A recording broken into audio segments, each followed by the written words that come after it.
नमस्कार प्रिय श्रोताओं। आज हम एक बहुत ही महत्वपूर्ण विषय पर चर्चा करेंगे, क्षमा की शक्ति। क्या तुम जानते हो कि क्रोध और द्वेष को पकड़कर रखने का अर्थ क्या होता है?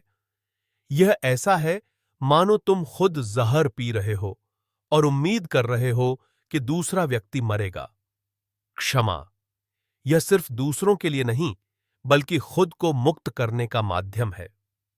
एक बार की बात है, एक गांव में दो किसान आपस में गहरे मित्र थे।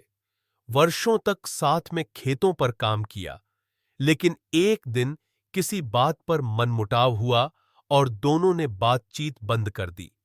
उनके हृदय में द्वेष भर गया और जीवन कटुता से भर गया। ऐसे ही एक दिन एक युवक भगवान बुद्ध के पास आया। उसने कहा, भगवन, मेरा एक मित्र मुझे धोखा दे गया। उसका अपराध मैं कभी नहीं भूल सकता। कृपया मुझे मार्ग दिखाइए। बुद्ध मुस्कुराए और बोले, यदि तुम अपने हृदय में उस आग को संजोए रहोगे, तो धीरे धीरे वही आग तुम्हें जलाएगी। अब सोचो, अगर कोई उपाय हो जिससे हम इस दर्द, इस क्रोध, इस बोझ से आजाद हो सकें, तो क्या तुम उसे अपनाना चाहोगे?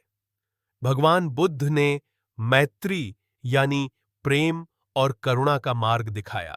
वे कहते हैं, घृणा से घृणा कभी नहीं मिटती, केवल प्रेम से ही घृणा मिटती है। यही सनातन सत्य है। बुद्ध कहते हैं, जो क्षमा कर सकता है वही सच्चा वीर है। एक बार एक व्यक्ति आकर बुद्ध को बहुत बुरा भला कहने लगा। बुद्ध शांत और मुस्कुराते रहे। बाद में उन्होंने कहा, भाई, जब कोई उपहार देता है और दूसरा उसे नहीं स्वीकारता, तो वह उपहार किसके पास रहता है? व्यक्ति ने कहा, देने वाले के पास। बुद्ध बोले, ठीक वैसे ही तुम्हारे अपशब्द मैंने स्वीकार नहीं किए, वे तुम्हारे पास ही रह गए। आज जब विज्ञान इमोशनल इंटेलिजेंस की बात करता है, बुद्ध ने हजारों साल पहले कहा था, दूसरे को बदलना कठिन है, पर अपने दृष्टिकोण को बदलना मोक्ष की ओर पहला कदम है। बहुत से लोग वर्षों की पीड़ा के बाद क्षमा करके मुक्त हुए। इनके चेहरे पर जो शांति है, वह किसी दवा से नहीं, क्षमा की शक्ति से आई है। विज्ञान भी मानता है, क्षमा से तनाव कम होता है, नींद बेहतर होती है और मन शांत रहता है। पर क्या क्षमा आसान है? नहीं। जब विश्वास टूटता है, अन्याय होता है, तब क्षमा करना कठिन होता है। लेकिन बुद्ध कहते हैं, दूसरों को क्षमा करना तभी संभव है जब हम खुद से दया और करुणा से पेश आएं।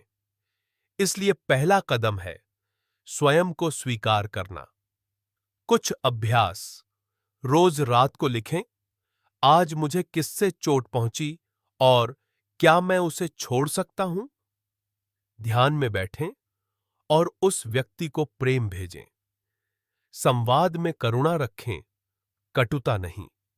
अंत में, क्षमा से उज्जवल भविष्य की ओर जब हम क्षमा करते हैं, तो अतीत को नहीं मिटाते, बल्कि अपने वर्तमान और भविष्य को हल्का बनाते हैं। गुरुजी कहते हैं, क्षमा वीरों का गुण है और क्षमा करने वाला स्वयं के भीतर प्रकाश फैलाता है। आज से एक संकल्प लें, हर दिन जब कोई चोट पहुंचे, तो एक क्षण रुकें, गहरी सांस लें और पूछें, क्या मैं इसे छोड़ सकता हूं? ध्यान रखें, जब तुम क्षमा करते हो, तुम अतीत की बेड़ियों को काटते हो और भविष्य की ओर स्वतंत्र होकर बढ़ते हो। शांति, प्रेम और मैत्री के साथ आपका जीवन आलोकित हो।